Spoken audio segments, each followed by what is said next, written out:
मैं हूं शाह मोहम्मद इमरान और आप देख रहे हैं जाग मेरे शहर न्यूज़ चैनल। 19 फरवरी बरोज़ जुम्मा की रात तकरीबन 9:30 बजे के आसपास एक 38 साला शख्स ने खुद के रहते घर की छत पर जाकर खुदकुशी कर ली।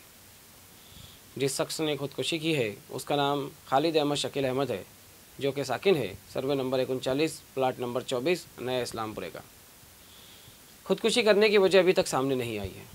आयशा नगर पुलिस अमला मज़ीद तहकीकात कर रहा है।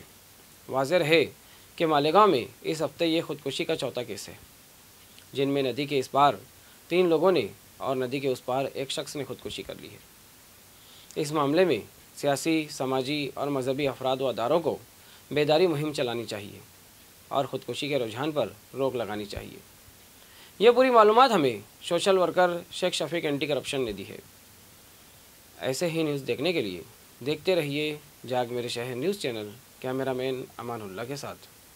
ऐसे ही अवामी बेदारी वाले वीडियोस देखने के लिए हमारे न्यूज़ चैनल को सब्सक्राइब करें और बेल आइकन के बटन पर क्लिक करके ऑल का ऑप्शन सिलेक्ट कर लें, ताकि हमारी हर वीडियोस की नोटिफिकेशन आपको मिलती रहे।